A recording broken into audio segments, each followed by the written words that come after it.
this together. And I'm Robin Ice. I'm director of the General Legal Studies program and Business and Leadership Studies programs here at Tulane. And I want to introduce also my associate director, Jacqueline Epstein.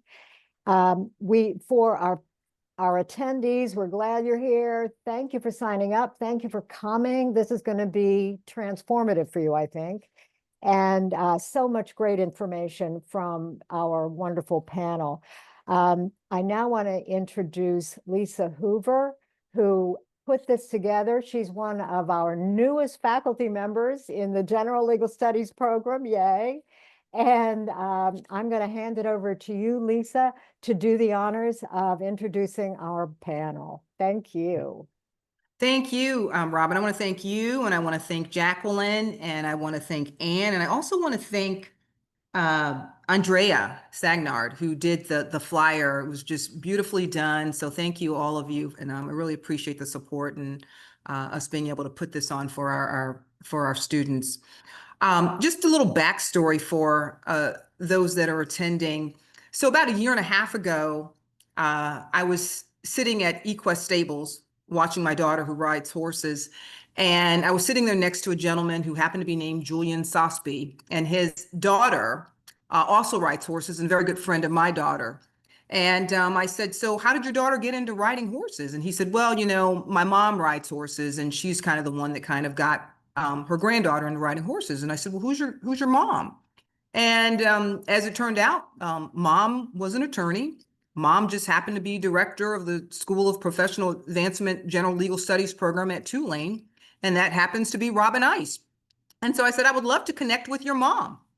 And so that's literally the beginning of where we are now.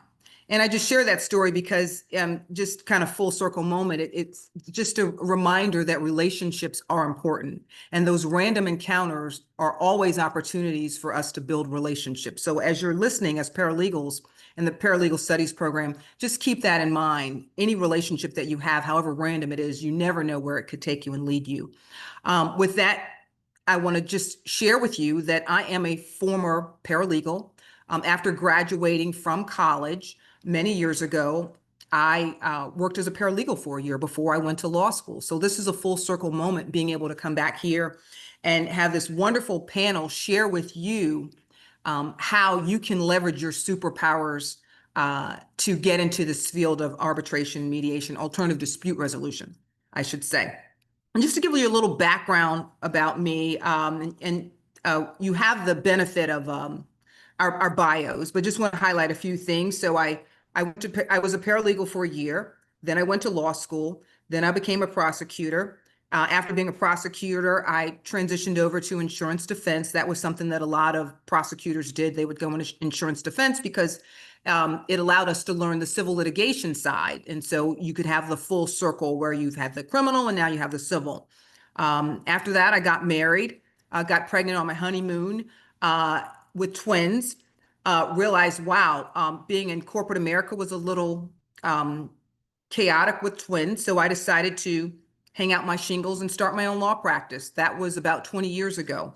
Fast forward, I now have 3 daughters, currently a litigation attorney. That's what I specialize in, automobile accidents.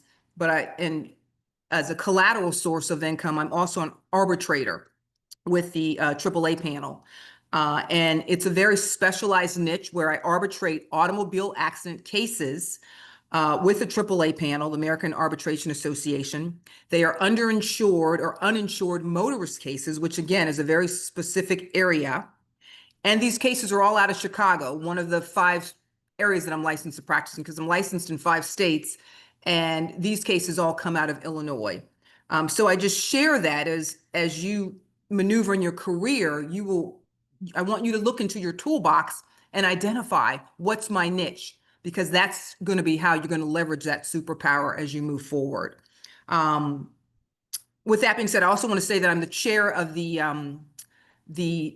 ABA Dispute Resolution Women and Diversity Committee. So I want to encourage any of you to get involved and join that committee, because just like this program that we're presenting today, we do a lot of program with the ABA that helps to elevate women and diverse professionals in this space. So that's an opportunity for you to learn more and grow. And so I encourage you, that's just my pitch for the ABA. Now, with that being said, I want to focus on our esteemed panel. I'm so excited that we have Rebekah Ratliff and Tina Patterson. And I'm just going to go through their backgrounds. You've got the benefit of their bios, but I just want to highlight a few things. You know, Rebekah, start with Rebekah. She's a JAMS mediator and arbitrator, and JAMS is known around the world, so they're a very highly regarded mediation outfit. She's a former insurance defense professional who's handled commercial claims nationally and internationally. And that's really important because as a non-lawyer, and both of these two women are non-lawyers, what's really important is she leverages that experience as an insurance claims specialist for decades as a mediator and arbitrator in her current practice. And she is highly regarded in that space. She founded Capital City Mediation in 2015, which is a mediation, arbitration, and consulting firm. And she's going to later explain to you where that fits into the whole realm of her career, because we're going to also talk about alternative income streams, because you'll find that in life, sometimes you have to have multiple hustles. So that is one of them that she founded in 2015. She holds positions as an officer with the National African American Insurance Association. She's her international relations liaison. And that position, that allows her to travel all around the world. And I have to say, just as a point of humor, when I'm on LinkedIn, I see, well, where is she now? Because she's somewhere other than in the States. And so it's just really kind of exciting to be able to have that type of platform and that type of practice. She holds leadership positions and she's active with the National Bar Association. She's an adjunct professor at Howard University School of Law, and she's a sought-after lecturer, presenter, and panelist on insurance and in the legal community. So welcome, Rebekah Ratliff. And she's also fluent in Spanish. And I point that out. I want to highlight that because that's another superpower that sometimes we bring to the table, having the benefit of a foreign language and being able to leverage that into our practice. Tina Patterson. Tina is the founder of Jade Solutions, leveraging 20 plus years experience as an alternative dispute resolution specialist. And I make the distinction alternative dispute resolution specialist because what you'll find is that it's not just mediation and arbitration. There's a whole umbrella of things that you can do in the alternative dispute resolution space. And they're going to talk about that. But in her position as the founder and principal of Jade Solution, she provides management consulting and community engagement. Tina is fluent in 4 languages, French, Spanish, Arabic, and Portuguese. I just want to kind of throw that out.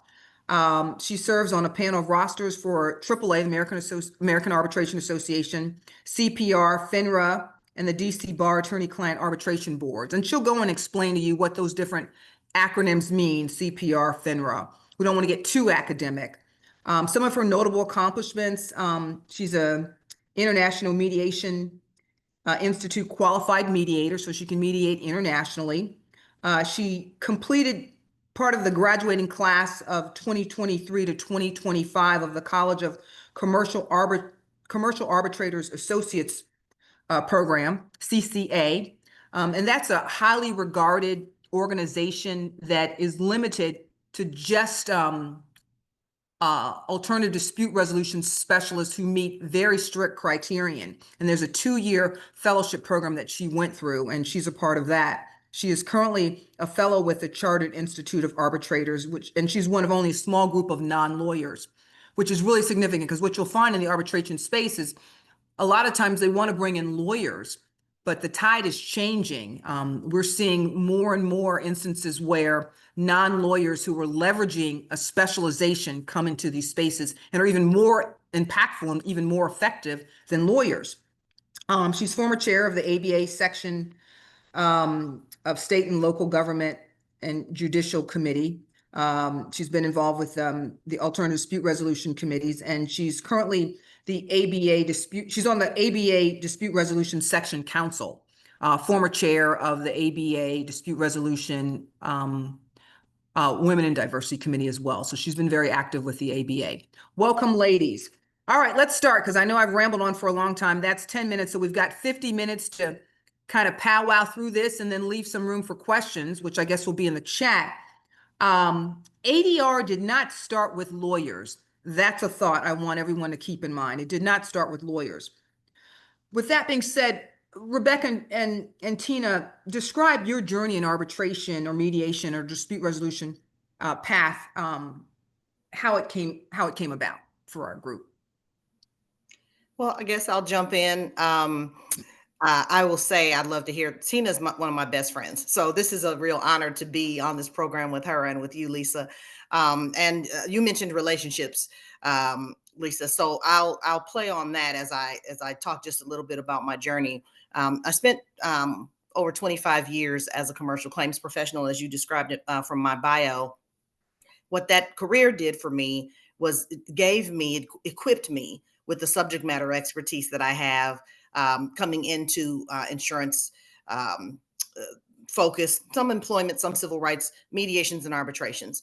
I had a mentor who I know that we'll talk about that concept a little later in those relationships. Because again, you'll hear a continuing thread, I'm sure, of how important relationships are, as you've noted earlier. But a mentor, a former judge of mine, he's a mentor, had said to me, "You are doing great work as an insurance claims professional, bringing closure to these disputes on behalf of the insurance companies, but you should consider being the mediator. I see you with these people, your skill sets translate to being the dispute resolver."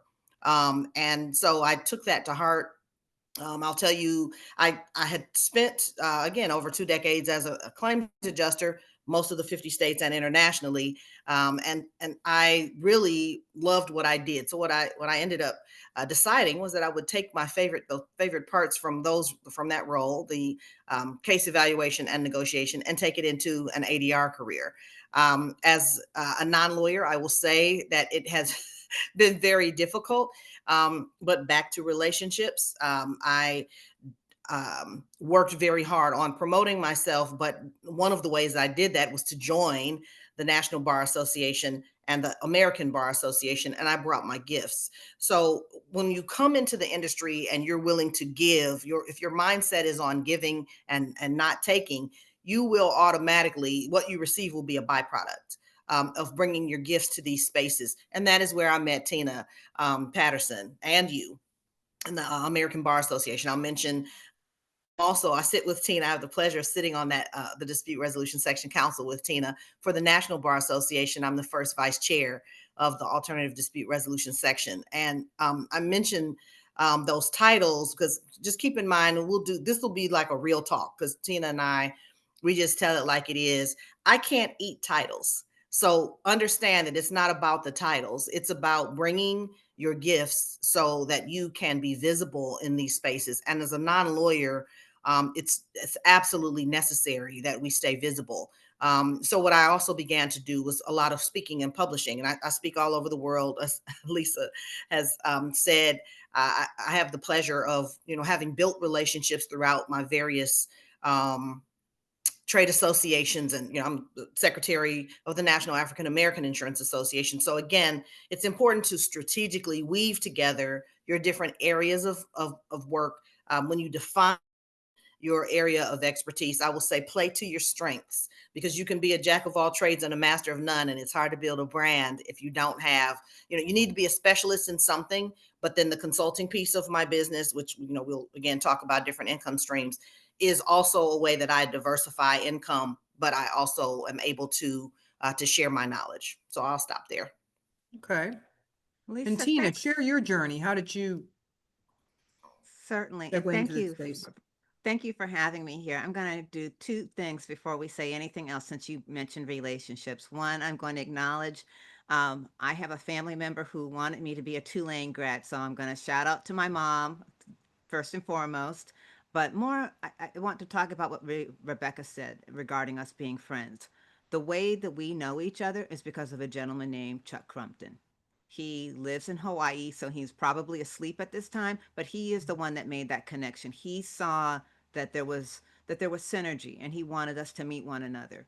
But regarding how I started in this space, I was preparing to become a foreign service officer. And I like the fact that you mentioned that I'm a polyglot. I am, which means I speak multiple languages, but I was preparing to become a foreign service officer.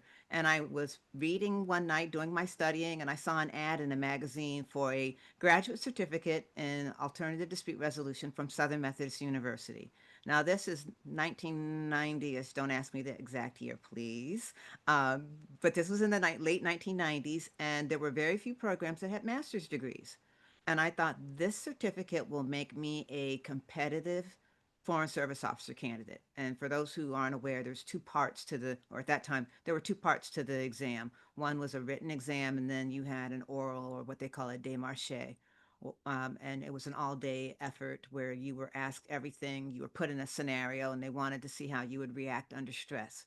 But a language skill is considered a competitive. Yes, many foreign service officers are taught other languages, but if you come in with a language that is highly sought after, Mandarin Chinese, for example, or Arabic, for example, that gives you a little bit more leeway in terms of choosing where you want to take your first assignment, or assignments that may be offered to you or presented to you because they hear about your skill set.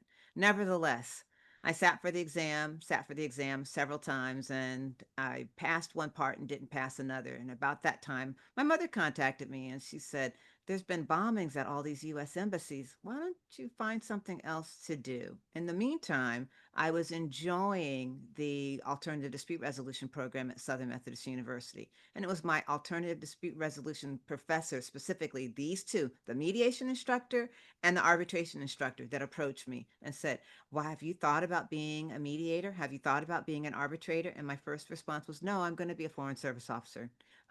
But I appreciate you sharing that with me, because that skill set could be used for negotiation, for facilitating conversations between community members and an embassy. Again, I'm bringing this up because of that continuum. So it's not just mediation and arbitration. But I found out as I was considering moving forward, I wanted to transition away. There were some policies that were taking place at the national level and in the international community that I felt I would not be the best candidate as a foreign service officer. So I went back and I talked with my arbitration instructor and the mediation instructor. And they both took me under their wing and introduced me to the world of court mandated mediation. And the arbitration instructor, I shadowed him. And he was the person who wrote my first letter of recommendation. So Bill Detweiler, rest in peace, wrote my first letter, and he told me, "Tina, I want to tell you something. You are going into a space where the average arbitrator is a white male who's 65 years old." And I chuckled. And he said, "What's so funny?" I said, "I work in corporate America. Who do you think I'm interfacing with?" And he said, "I just want you to be prepared." And that began my journey.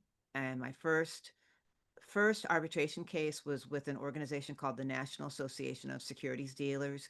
Most people know NASDAQ. That is the stock side. That's the stock exchange. But the National Association of Securities Dealers still exists today. The arbitration roster and the handling of the arbitration cases was combined with the New York Stock Exchange arbitration, and it became the Financial Industry Regulatory Authority, FINRA. So that's my journey. That's how I started. You know, it's interesting, Tina, you said that you were forewarned about this idea that it's a white male dominated profession, but it sounds like because you had exposure to that demographic in corporate America, you leverage that as your superpower. Oh, absolutely. So I think Absolutely. that's a highlight. That's the silver lining in all this for our I think our students. So common themes I'm hearing: bring your gifts, build a brand.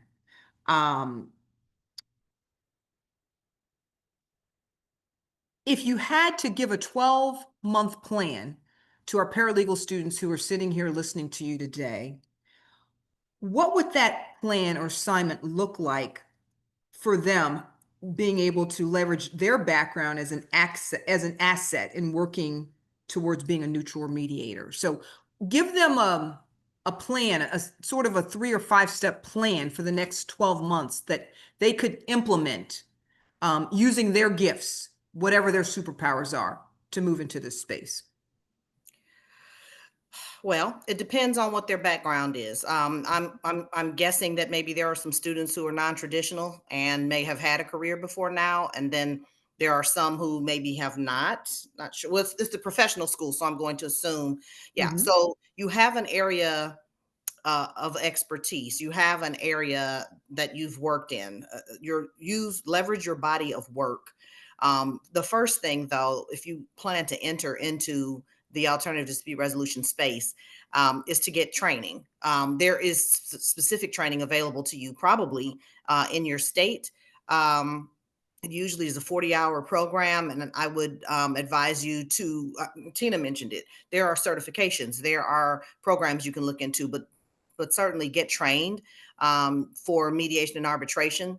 I'll jump ahead and say FINRA is a great place to start if you're interested specifically in arbitration.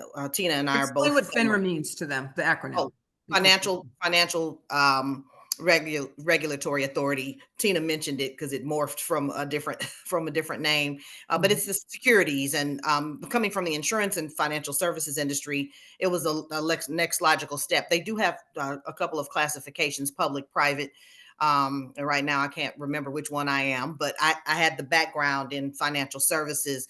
One of the things I think we should do is distinguish mediation from arbitration. I'm not sure how many of That's a the good point. students online know that. So, really briefly, in a nutshell, a mediator is, but they're both neutrals. And again, there is a continuum, as Tina has mentioned.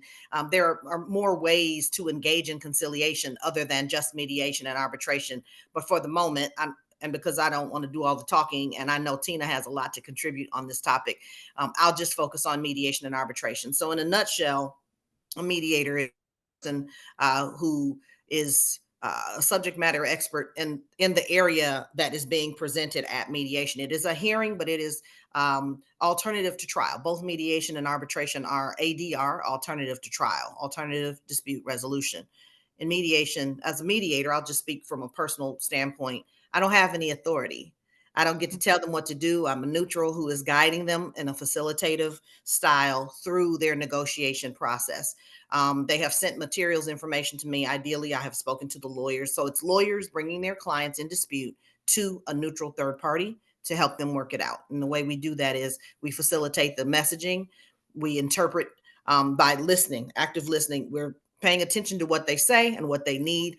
And we're conveying those messages room to room, whether it's virtual or in person, to the parties, and we're helping them make small concessions that really, because I have a psychology degree, it's the smaller concessions lead to larger concessions. So it's, there's a strategy around negotiation, and I'll say that mediation and negotiation is really a combination of science and art, because every single subject matter, every case is different. The parties are different from hearing to hearing.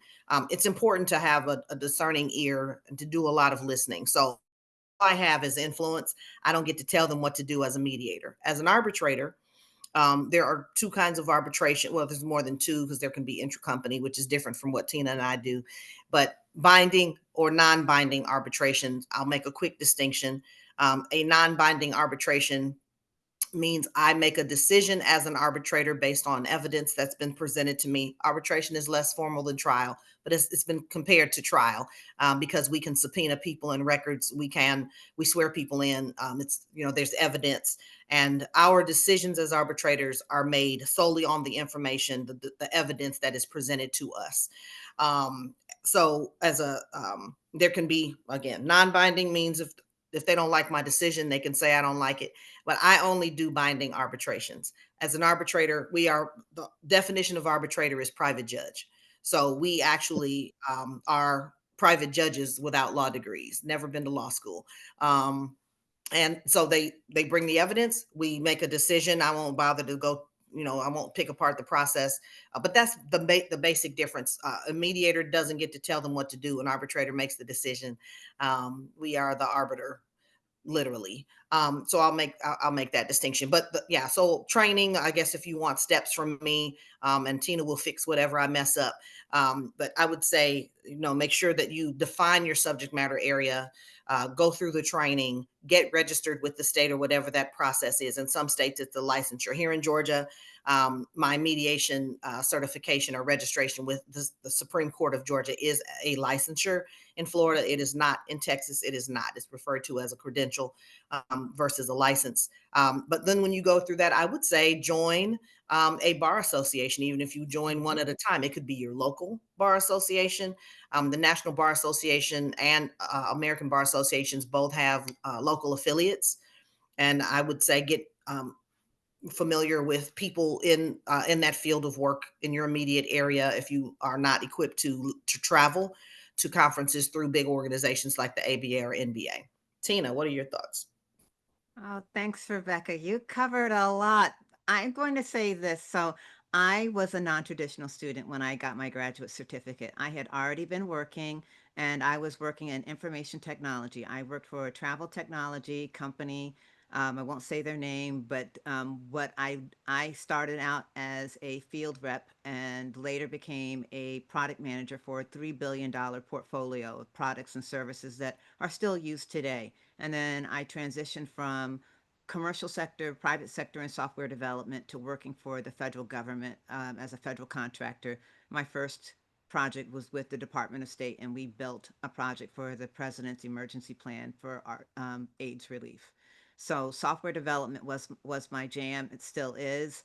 But I want to go back and talk about your question, Lisa, because I think it's important when we talk about this continuum of dispute resolution. We've been talking a lot about arbitration and mediation, and I'm using the word continuum because what happens as we go along that continuum is the involvement of the parties. And where do you as an individual feel most comfortable? So mediation, as Rebekah indicated, the parties are involved, and what you're looking to do is develop a resolution that they can live with. You are actively working with the parties. When we get to arbitration, the parties are not actively involved. They literally become passively involved, which is closer to going to trial or going to court. But in between the mediation, arbitration, or even before the mediation, there's other conciliation mechanisms, facilitation, negotiation. So what I would tell someone is, first, where do you want to be? Everyone's not, mediation is not for everyone. There are some types of mediation, and I will be very honest.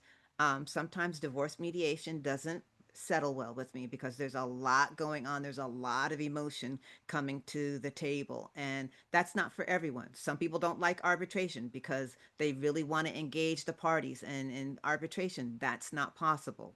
You literally are looking for, what are you bringing to the table? What does the agreement allow me to do? And as Rebekah indicated, depending on whether it is binding or conditional, I do both. And I tell the parties when it's a conditional arbitration hearing, I tell them what that means. They don't have to accept my decision. But in either case, my decision should be defensible. So back to the question, where do you want to fit in? Do you want to be a mediator? Do you want to be a facilitator? Do you want to do negotiation? And what training do you need? You do not have to spend $50,000 to become a mediator. You do not have to spend $50,000 to become an arbitrator. Use stackable credentials whenever possible.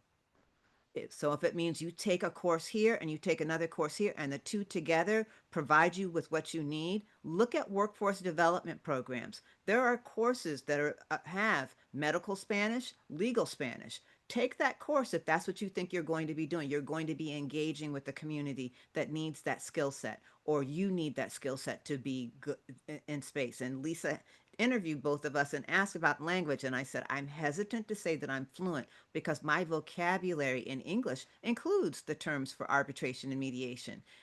In Spanish, I know them, but I don't use them regularly. And in Arabic, I'm still learning, so I speak shway, which means little. I would never tell anyone I'm fluent because I don't know that language. I do not know that vocabulary. So again, what is it that you want to do?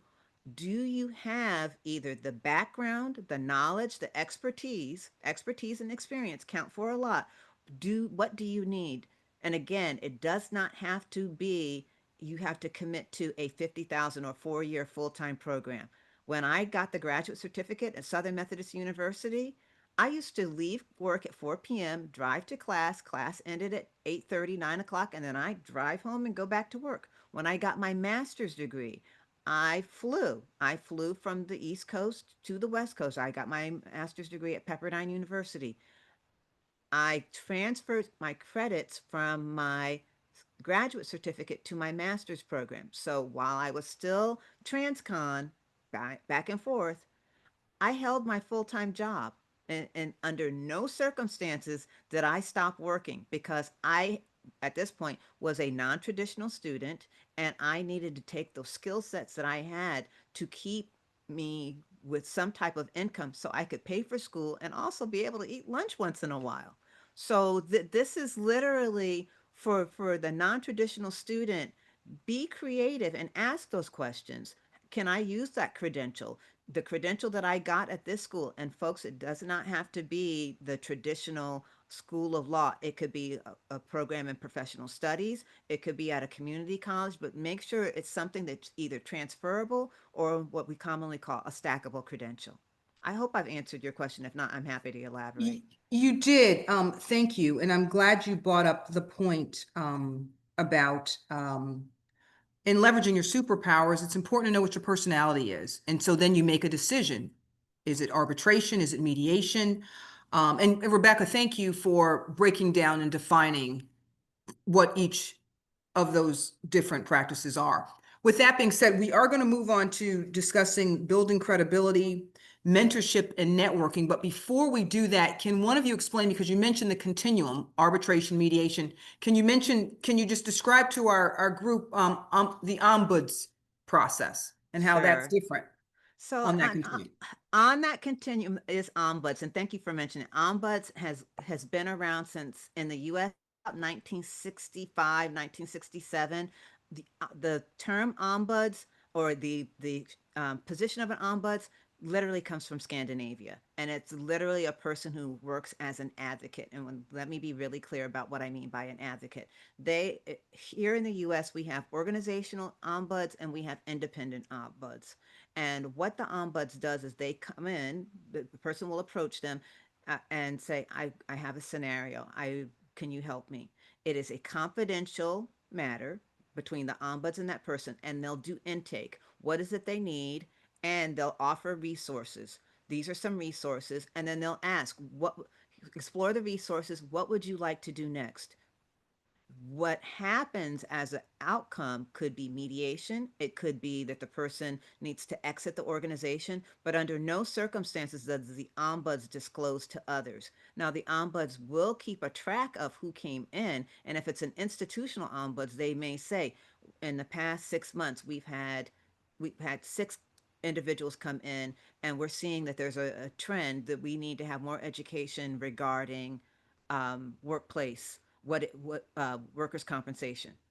Never disclosing the individuals or any identifiable information, but this is information that is usually given to the person at the highest level in the organization. It is not, the ombuds is not part of an HR department. They are not part of a compliance department. They are generally not part of the legal department. They are an independent entity.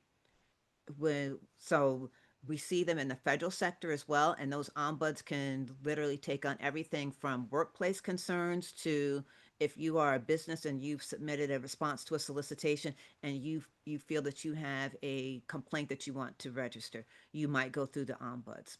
But the ombuds literally, they use whatever skill set is needed, and that could be active listening, it could be coaching, conflict coaching, it could be making recommendations. Let's say Rebekah approached me and said, I'm having a problem with my manager, and I got permission. I might approach Rebekah's manager and indicate, we've had a report, can't, and disclose what I've been given permission to disclose, and then talk about what are the options.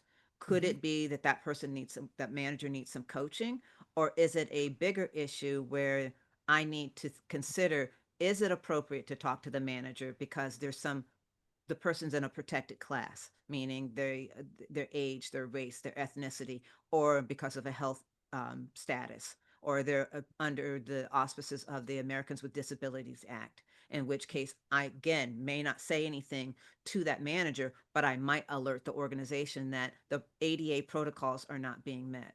Does that help? And Rebekah, It feel free does. to chime in. It does. Yeah. And for the group, I know that the federal government uses ombuds a lot. Each of the different agencies has their own ombuds office. So just keep that in mind as you're navigating career opportunities on the spectrum of alternative dispute resolution. Lisa, I have one thing to add, if I may. Go ahead. Go ahead. Because I was listening to Tina's the context from which she's coming on, but I will also mention many of us may have experiences in our lives where somebody is in a nursing home. That's another organizational situation where an ombuds. That was where I became familiar with the ombudsman.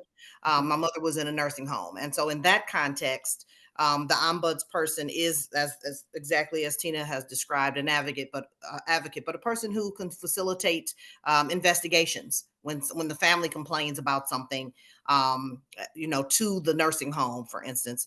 There can be an investigation that the ombudsman is in charge of facilitating, and then that investigation may lead to an alternative method like mediation or whatever is necessary. But they gather information. They are a resource. So I just wanted to mention briefly That's a good that point. I'm that's glad a you highlighted that. context That's a good that point. may be even more relatable or familiar Yeah. to the people on the Zoom. And just as an FYI, since we are in Louisiana Bar does publish every year a bar journal of all the alternative dispute resolution specialists in the state, and I forget when that came out, but it's everyone that's in that space, and so that's a resource that I would encourage you all to get familiar with and reach out to those folk if you're interested in this dispute resolution. What are effective ways for paralegal students to demonstrate competency and professionalism without a JD? And this is leveraging their subject matter expertise. So, for example, and I just throw this hypothetical out there, there's an American Arbitration Association. You want to get on their panel, and you go onto their website, and they've got all the different subject matters that you can, there's the banking, and then there's commercial. So what are ways that they can demonstrate competency and professionalism without the degree? And I don't know if we've kind of covered this, but I want to specifically. So, Lisa, this is the chicken and the egg. It's the experience versus the expertise. And this is where the conundrum begins oftentimes. We have to walk before we run. So I love that you mentioned the American Arbitration Association and the mediation and arbitration, but they have requirements in terms of years of experience that they're looking for. So I'm going to backtrack and say, folks, start small, start in your community mediation, shadow someone. And you can ask me, I shadow you, and find out what the opportunities are. I am not recommending that you stay in pro bono space forever. Again, you have obligations that you have to take care of. But start with the community mediation, learn the ropes of the community mediation, get some cases under your belt. People will see you. Depending on your area of expertise, they will see you, how well you do, how well you work with others.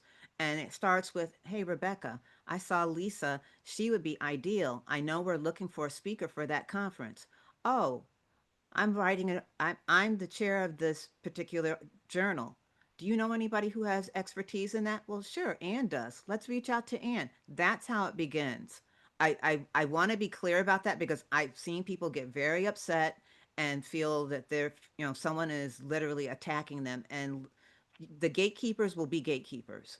And what we're trying to do is bypass the gatekeepers by coming and saying, I have a body of work, I have expertise, and this is what I've done. Do not stay in volunteer space forever. Yes, do it because it's good and you feel like giving back to the community. But at some point, and usually you'll know when, 6 months, a year, transition that volunteer expertise to being paid expertise. So I mentioned I shadowed my arbitration instructor. I mentioned doing the court mandated mediation. Those are avenues. For those that are interested in arbitration, sometimes arbitrators will take people on as a junior to work with them. Mediators can sometimes have somebody in the room, but ask if you are interested in the community mediation, or you want to, once you've taken your 40 hours of basic mediation, you will be encouraged to do volunteer. When I was getting my graduate certificate, one of the, I think the worst things that was done to us as students was we were told as soon as we finished our course, you can go out and hang your shingle. Well, what parties want to know is, how many cases have you mediated? That mock mediation in class doesn't count because we're all on our best behavior. In the real world, people are not coming sometimes as their best selves. So we want to equip you, and I'll stop after this. Get that experience. Get, whether it's volunteer, whether it is shadowing someone, but get that experience before you approach a FINRA or American Arbitration Association. I'll pass to you, Rebekah. That's a good point.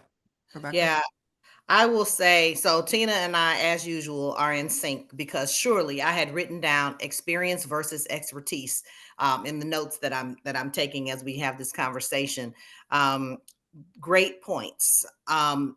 Yeah, that those free mediations, great way to practice, whether it's court ordered, if you can get on a roster, but shadowing, all of the things that Tina has suggested, I would have said to develop subject matter expertise. Those community mediations are a great way to practice, because most of those are around relationship repair. So in addition to practicing being in a mediation context, you also get to see how emotions get managed. And when I say relationship repair, I mean somebody who has a claim against maybe their hairstylist or their mechanic, or those are what those community mediations generally are comprised of, those types of subject matter. So you'll get that practice. But back to Tina's point, don't quit your day job. And if you if you allow me, Lisa, I know we, in our discussions around this seminar, Tina has made a point that I can volley. She sent the volley, and I can play on that streams of revenue. Yes, Point. alternative Yeah, streams. Let's talk about that. don't quit your day job. Yeah, because when you are getting into the ADR space, depending on well, let me say this: business doesn't come from where you think it will come from. It just doesn't. And you have to build it. You have to have different streams of income. I will tell you, I have about 7 streams of income. They don't all hit at the same time, but it's the, mediation, arbitration. I teach, I'm an adjunct professor at Howard University School of Law. I created that course. It doesn't pay much, but some is better than nothing.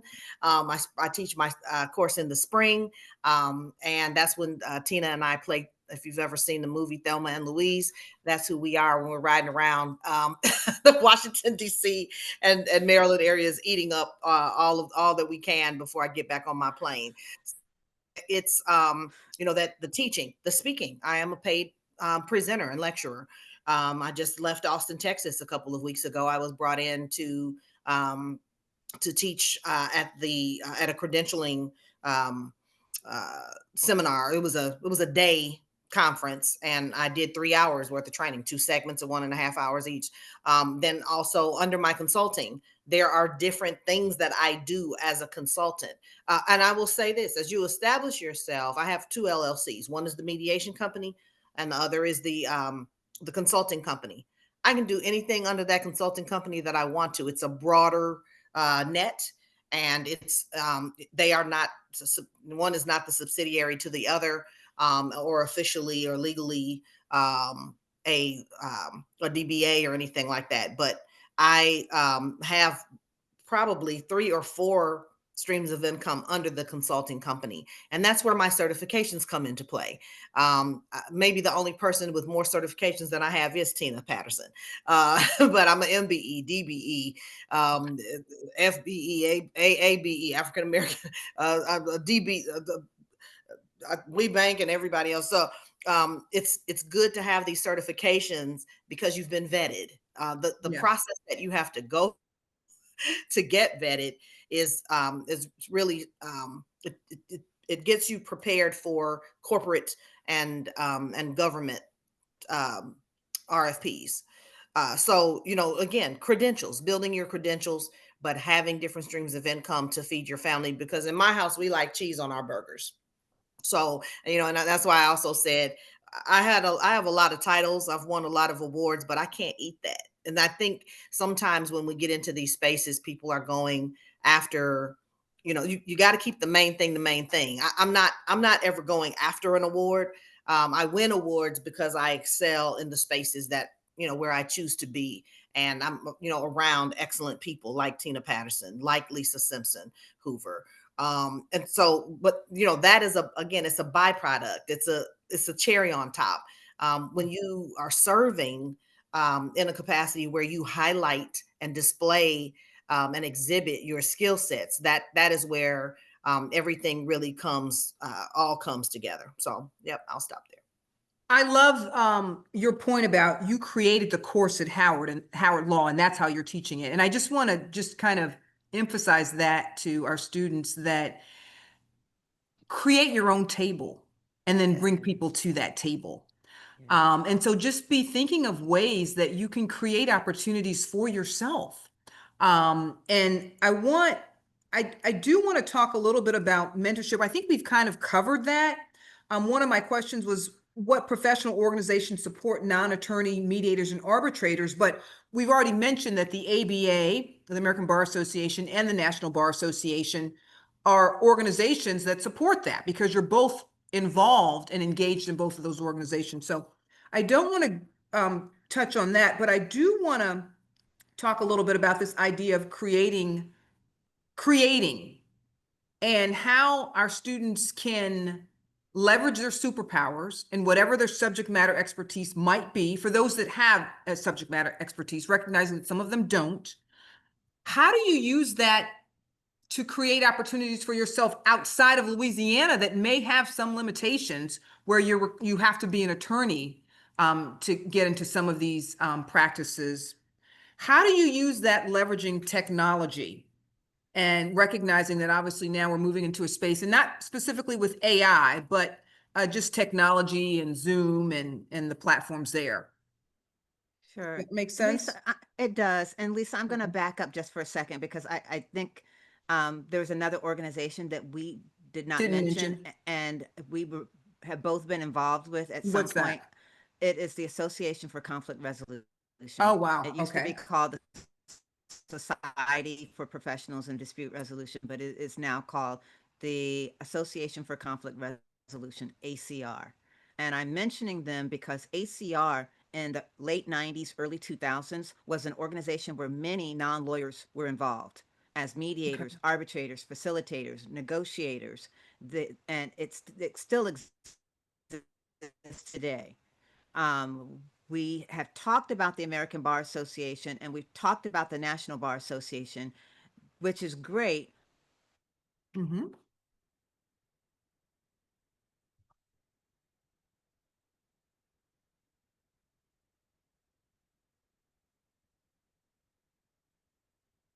Can everyone hear me, or Can you hear Okay. me? it froze up? I didn't know if it was me or. Oh no, can you hear me? You Okay, can? good. Okay. Yeah. So what I would suggest is, to the extent possible, being comfortable with software applications, being comfortable with artificial intelligence, but also letting people know what is your superpower, what is your area of expertise. Back to that scenario, I serve as the co-chair of the state, local, tribal government committee for the ABA's state and local government section. We're working on our spring program, and we're looking for people with a certain background. They don't have to be lawyers, but as I put that net out and I start asking people, I'm not saying you have to be a lawyer. What I'm looking for is, do you have experience with settlements? And you could. That's how it begins. It literally, by putting the word out. If you've got a LinkedIn profile, keep your profile up to date. That's a You good don't have to be on all day, but somebody should know what your background is. And I will be honest, I've gotten taken to task for not keeping my profile up to date, and I'm now working on it on a more regular basis, but letting people know what you do. You mentioned mentorships, and I'm going to make the distinction now, and I know that Rebekah echoes the sentiment. have mentors, but also when the possibility arises, consider sponsors. Now, the main difference is you will seek out mentors. You can approach someone. Jacqueline, I'd love for you to be my mentor. Explain why you think it's a good fit. Sponsors, on the other hand, are those individuals who usually have observed you and they've seen your body of work, or they see something in you and they're going to approach you. I'd like to help you. And you can say no to a sponsor if you don't think it's a good fit. But that sponsor, the difference is they are more than likely going to use their social capital, or what I call their CHIT, CHIT, to open those doors, to have those conversations. Yes, you submitted your application, but Robin knows that Jacqueline, they have tea every other week. And in passing, she says, there's a young lady whose application I want you to take a look at. Her name is Lisa Simpson Hoover. She's excellent. I think she'd be great. Now, Robin hasn't done anything illegal, but she certainly has made it known that she thinks very highly of Lisa. And because Jacqueline thinks highly of Robin, she's going to look into it. That's the difference. So, back to that comment about relationships. Who do you have relationships with? And are those individuals going to be people who are going to support you and uplift you? I, I'm from Louisiana, folks, so I'm going to use an example that all of you can relate to. You don't need to be in a barrel with crabs, because what crabs do when you are about to put them in the water, they're going to try to pull themselves up and pull everyone else down. And at some point, they're all going in the pot. Well, I don't want to go in the pot. I want to get back in the water. So I want to be around others who are going to help me get back in the water. So think about that in terms of who's in your circle. If someone comes to me and says, I want you to do an arbitration and insurance, that's not in my wheelhouse. That's Rebekah Ratliff. Mhm. Personal injury, automobile, that's Lisa Simpson Hoover. There is enough pie for everyone. Me trying to eat pie that is not for me is not good, because I'm going to end up with a tummy ache. So let me get the pie that I need to get, since Rebecca's told you I eat all over the place in DC and Maryland. But again, it's back to knowing where you fit in and leveraging that, putting that forward. And here's the thing: if you know that area that yeah, it's your area of expertise, but you really don't enjoy it, don't promote it. Talk about what you want to do. That- So yes, that- I've I done think that's family mediation and divorce mediation, but is that my area? No, I heartily hand that off to someone else.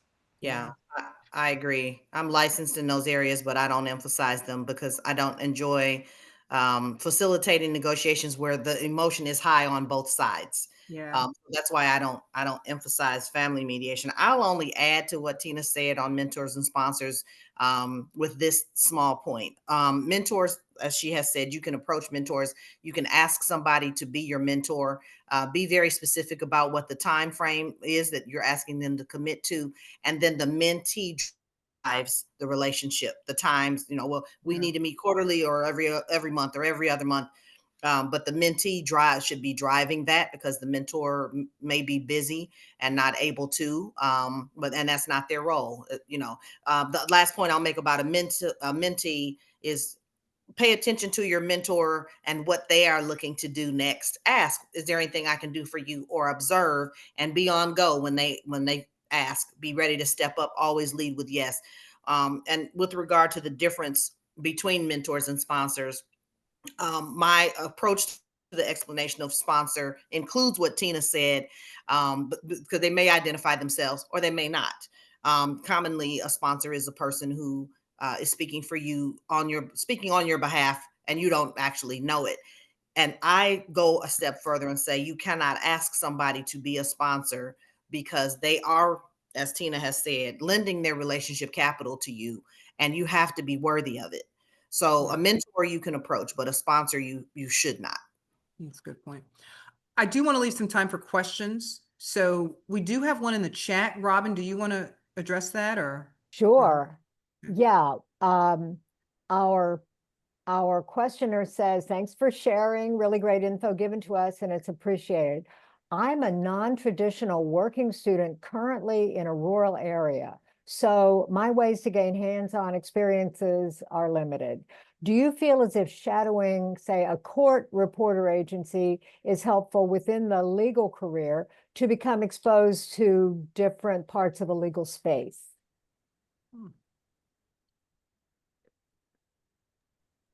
Rebekah, do you want me to answer or do you want to start? Yeah, go ahead. I have a thought, but I'd like to hear yours first. Sure. We've got 5 minutes. I'm Okay. going to suggest not the court reporting agency because the court reporter's role is slightly different. Instead, I'm going to suggest looking at the bar associations instead and seeing if there's alternative dispute resolution. And if there's not, because you're rural, what's the next adjacent either town or county that you can look at and exploring there, because the court reporter's role is slightly different than what we're navigating here. Go ahead, Rebekah. Absolutely. No, I agree. And yeah, so, you covered it. Because I was going to get clarification. Is I wanted to clarify that the person who asked the question is actually interested in alternative dispute resolution, because if they are, then yeah, I go with Tina's answer. If you're interested in a paralegal interested in court reporting, then sure, shadow a Absolutely. court reporter. But I just wanted to clarify where the question was coming from. But yeah, Absolutely. I agree. And in the ADR space, court reporters are a necessity. When I have arbitrations with multiple parties, I rely on that court reporter. Yes. And if I've got a multilingual audience, I especially am relying on the court reporter.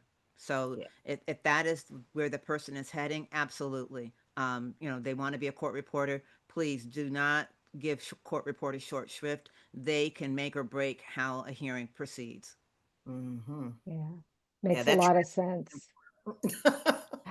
It does. And Jackie, you made a point about Louisiana's specific requirements for participating in mediations. You want to elaborate on that before we? Sure. I'm happy to contribute. I actually do family and divorce mediation. So Bless I was you. listening like, yes, the emotions are very high. So just to contribute in that space, a lot of it is just helping people calm down so that they can communicate effectively. So there's much more of a component of sort of getting emotional regulation as a focus. In Louisiana, for those of us that are at Tulane and we're Louisiana residents, there are requirements for those persons who are not licensed mental health professionals or licensed attorneys that you meet a number of mediation hours under supervision before you're able to become a mediator, at least here in this state. And then once you have those additional education requirements plus supervised mediation time, then you can apply to be a part of the ADR registry here in Louisiana at the Louisiana State Bar Association. So there are firms here that I do believe sponsor some of those shadow opportunities. But if you guys want to send me an email, we can talk more about that and trying to kind of get you in touch with some of those folks that maybe could be a resource for that. That is fabulous, because that's the problem always, is that little gap between the experience that's required and getting it. Sure. Right. Yeah. Those were the questions we have, but boy, I want to thank you all so much. I've been enthralled. I have just been absolutely entranced by what you all have been saying. It's so valuable for our students and everyone else to know about the need to build relationships and how the oddest communications that you think you might be having can lead to something really good. So kudos to all of you for stressing that, but also for the practical knowledge you have provided. It's amazing. This is all things that people can do for themselves. These are not things that require applying to an unattainable program or something. These are things you can do. So much gratitude to you all for sharing that. Oh, I'll say one last word. I told Lisa, I tell people that no equals next opportunity. So do not let no stop you. And if you are feeling very discouraged, I use the Japanese proverb, Fall down 7 times, stand up 8. So stand up, folks. Yeah, Stand up. and I'll leave you with a word. You belong. Yeah, bring your gifts and have fun with it, because it can be, you know, when you're building and you hit a brick wall sometimes, especially in this space as a non-lawyer, it can be discouraging, but build a community around you so that you have support as you build. That's it. Yes, yes. Yeah. Perfect. Thank you, Lisa. Thank you. Thank all. you, Lisa. Yeah. And thank you, everyone. And thanks to everyone who attended. We're grateful for you. And I see you're already logging into the chat and saying thank you as well. So a lot of good here today and much appreciated.